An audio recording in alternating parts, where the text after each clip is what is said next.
kebijakan untuk penyediaan alat kontrasepsi untuk anak-anak remaja, untuk anak-anak usia sekolah. Sungguh ini adalah satu solusi yang jauh dari Islam. Hal ini justru akan menyuburkan perzinahan. Hal ini justru akan menimbulkan terjadinya berbagai kerusakan-kerusakan sosial, ya, seks bebas, kemudian angka aborsi yang akan meningkat, kemudian juga berbagai macam penyakit menular yang berbahaya bagi anak-anak kita. Jadi untuk mengatasi perzinahan tentu adalah dijauhkan mereka itu dari hal-hal yang mendekatkan diri mereka kepada perzinahan, sebagaimana apa yang difirmankan oleh Allah Subhanahu wa taala, "Wala taqrabuz zina innahu kana fahisyah wa sa'a sabila." Janganlah kalian dekati zina itu, karena sesungguhnya perzinahan itu adalah satu fahisyah, ya, dan satu seburuk-buruknya jalan.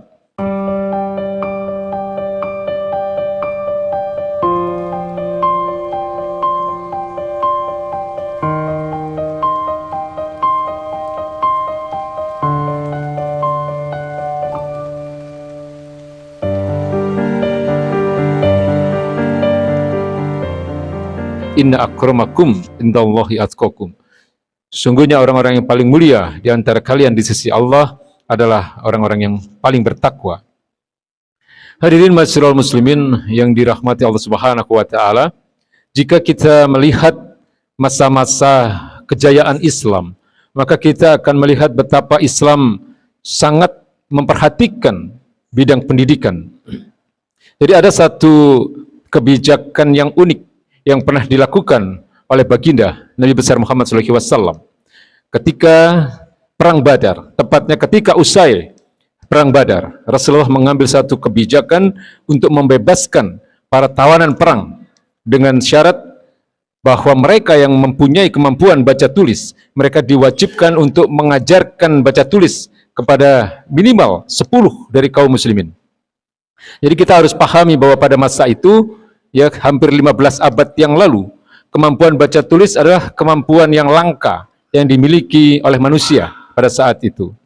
Dan kita juga harus tahu bahwa Nabi dan para sahabat adalah orang-orang yang tidak bisa baca tulis, tetapi kemampuan mereka dalam menghafal di atas rata-rata manusia pada umumnya. Jadi mereka adalah orang-orang yang cerdas, mereka adalah orang-orang yang mempunyai kemampuan hafalan yang luar biasa, ya. Namun Nabi mempunyai visi yang sangat tajam. Visi beliau sangat luar biasa. Beliau memandang bahwa pada masa-masa yang akan datang, kemampuan baca tulis adalah kemampuan yang sangat diperlukan dalam peradaban manusia. Lalu kaitannya dengan itu, seusai perang Badar tadi, Nabi mewajibkan para tawanan perang yang mempunyai kemampuan baca tulis, ya, bahwa mereka akan dibebaskan setelah mereka mengajarkan kemampuan baca tulis itu kepada minimal 10 kaum muslimin. Jadi ini adalah menunjukkan betapa baginda Nabi SAW sangat memperhatikan bidang pendidikan. Lalu kalau satu hal yang bisa kemudian kita jadikan contoh lagi, misalnya pada saat kekhalifahan Umar bin Khattab radhiyallahu anhu, beliau sangat menghargai jasa para guru. Jadi gaji guru pada saat itu kurang lebih adalah 15 dinar. Jadi kalau kita rupiahkan hari ini, mungkin hampir sekitar 65 juta bagi setiap guru yang mengajarkan kepada anak-anak dalam rangka untuk menciptakan generasi yang berkualitas. Jadi Umar sangat memahami bahwa pendidikan adalah kunci kemuliaan. Maka Umar bin Khattab radhiyallahu anhu pun mewajibkan setiap generasi, ya, setiap generasi penerus itu untuk menuntut ilmu. Ya, sebagaimana apa yang diperintahkan oleh baginda Nabi, talabul ilmi faridatun ala kulli muslim. Ya, menuntut ilmu adalah satu kewajiban bagi setiap kaum muslimin. Dan dalam hal itu kemudian Umar membebaskan generasi-generasi kaum muslimin itu dari biaya pendidikan, karena biaya ditanggung oleh negara. Ya, asalkan mereka mau menempuh ilmu, ya, terutama ilmu tentang agama Islam, ilmu tentang teknologi yang terkait dengan berbagai sains dan sebagainya. Maka inilah contoh-contoh yang bisa kita jadikan bahwa mereka atau kaum muslimin pada masa lalu, ya, terutama pada masa-masa kejayaan Islam, adalah sangat memperhatikan dunia pendidikan. Jadi Allah akan meninggikan derajat bagi mereka-mereka yang berilmu, ya. Jadi ilmu dan beriman Tentu ini adalah merupakan syarat bagi seseorang yang akan ditinggikan derajatnya oleh Allah Subhanahu wa taala. Hadirin masyarakat muslimin yang dirahmati Allah Subhanahu wa taala, tujuan pendidikan dalam Islam adalah untuk membentuk manusia-manusia yang bertakwa. Jadi ada satu hal yang hari ini tidak kita dapatkan dalam dunia pendidikan kita hari ini. Jadi dalam Islam ditanamkan bahwa anak-anak atau peserta didik ini untuk dibiasakan mempunyai kesadaran akan hubungannya dengan Allah Subhanahu wa taala atau yang disebut dengan idrak silah bilah. Kesadaran akan hubungannya dengan Allah Subhanahu wa taala ditanamkan kepada mereka mana yang halal dan mana yang haram. Ditanamkan kepada mereka bahwa dalam kehidupan ini hanya ada dua pilihan, beriman atau kufur.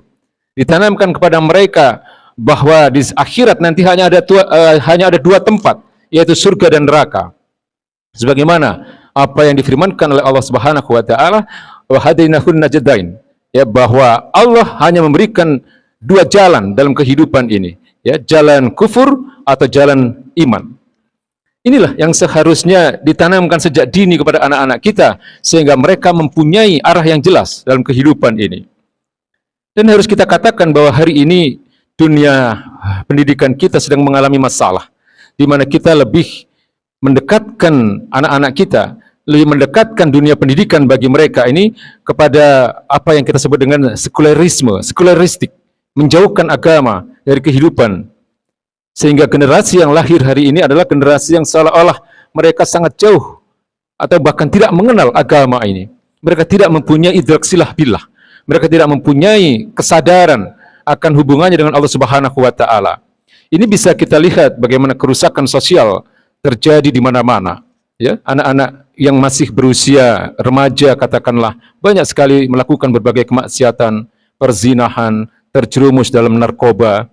Ya, kemudian mereka juga ada di antara mereka yang akrab dengan minuman keras dan sebagainya. Jadi kita harus anggap bahwa anak-anak kita ini adalah aset kita. Anak-anak kita ini adalah masa depan kita, masa depan umat ini, masa depan negara ini. Maka tidak ada jalan lain sebenarnya bagi kita untuk agar mereka terbentuk menjadi generasi yang berkualitas kecuali mendekatkan mereka kepada agama, mendekatkan mereka kepada akidah Islam, mendekatkan mereka pemahaman tentang syariat ini, mana yang halal dan mana yang haram. Tanamkan sekali lagi bahwa dalam hidup ini hanya ada dua pilihan, beriman atau kufur, baik atau buruk. Ya, nanti di akhirat hanya ada dua tempat, surga atau neraka dan seterusnya. Karena yang batil dan yang hak itu sudah jelas. Apapun yang berasal dari Islam tentu adalah yang hak, dan apapun yang berasal dari luar Islam, terutama dalam hal persoalan pandangan hidup, itu adalah hal-hal yang batil. Dan harus kita katakan, mohon maaf, bahwa negara juga mempunyai tanggung jawab besar dalam membentuk generasi yang berkualitas ini. Satu hal yang hari ini sungguh menjadi perhatian kita, ya, yang menyedihkan juga bagi kita, yaitu tentang lahirnya peraturan pemerintah nomor 28 tahun 2024 ini, khususnya adalah di pasal 103 ayat 4 tentang kebijakan untuk penyediaan alat kontrasepsi untuk anak-anak remaja, untuk anak-anak usia sekolah. Sungguh ini adalah satu solusi yang jauh dari Islam. Hal ini justru akan menyuburkan perzinahan. Hal ini justru akan menimbulkan terjadinya berbagai kerusakan-kerusakan sosial, ya, seks bebas, kemudian angka aborsi yang akan meningkat, kemudian juga berbagai macam penyakit menular yang berbahaya bagi anak-anak kita. Jadi untuk mengatasi perzinahan tentu adalah dijauhkan mereka itu dari hal-hal yang mendekatkan diri mereka kepada perzinahan, sebagaimana apa yang difirmankan oleh Allah Subhanahu wa taala, wala taqrabuz zina innahu kana fahisyah wa sa'a sabila. Janganlah kalian dekati zina itu, karena sesungguhnya perzinahan itu adalah satu fahisyah, ya, dan satu seburuk-buruknya jalan. Kalau Allah katakan fahisyah, ini berarti adalah satu kejahatan yang spesifik, kejahatan yang extraordinary, ya, beda dengan mungkar. Kalau kemungkaran itu adalah kejahatan yang bersifat umum. Tapi fahisyah, ya, kalau boleh kita katakan, ketika Allah menyebut kata fahisyah di dalam Al-Qur'anul Karim, biasanya terkait dengan kejahatan-kejahatan yang bersifat seksual. Ya, maka perzinahan dikatakan oleh Allah Subhanahu wa taala sebagai fahisyah, yang biasanya diterjemahkan dengan perbuatan keji. Maka solusi yang diambil dalam hal ini kita lihat dari peraturan pemerintah tahun 2024 nomor 28 ya pasal 103 ayat 4 ini ini bukan solusi yang islami, bukan solusi yang akan mendekatkan anak-anak kita pada ketaatan kepada Allah Subhanahu wa taala. Ya, justru kemudian anggota DPR yang kritis, ormas-ormas Islam pun sangat menyayangkan hal ini. Maka kita harus dukung mereka agar aturan ini dibatalkan, agar aturan ini tidak diberlakukan, karena ini justru akan memicu berbagai kerusakan-kerusakan sosial. Dan baginda Nabi besar Muhammad SAW pun telah memperingatkan ketika beliau mengatakan dalam satu hadis yang sahih, beliau katakan, "Idza zahara zina war riba fi qaryah faqad ahallu bi anfusihim azaballah."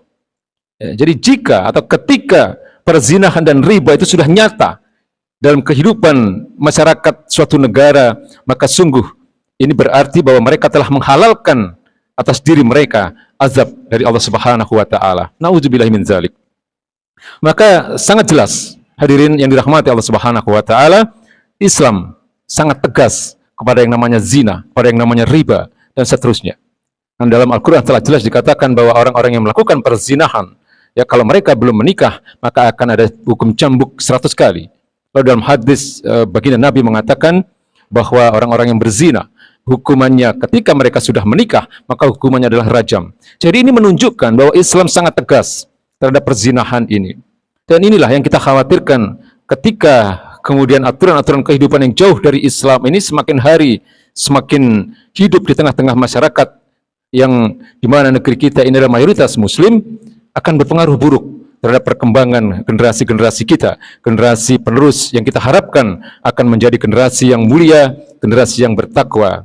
Maka sesungguhnya tidak ada solusi yang terbaik bagi mereka kecuali hanya Islam saja yang akan menjadi jalan keluar bagi mereka agar mereka mempunyai masa depan yang indah, masa depan yang cerah, masa depan yang cemerlang dan kehidupan yang bahagia, baik itu kehidupan di dunia ini maupun di akhirat kelak. Barakallahu wa lakum fil Qur'anil azim wa nafa'ani wa iyyakum bima fihi minal ayati wa zikril hakim. Innahu ta'ala jawadun karim, raufur rahim fastaghfiruhu innahu huwal ghafurur rahim.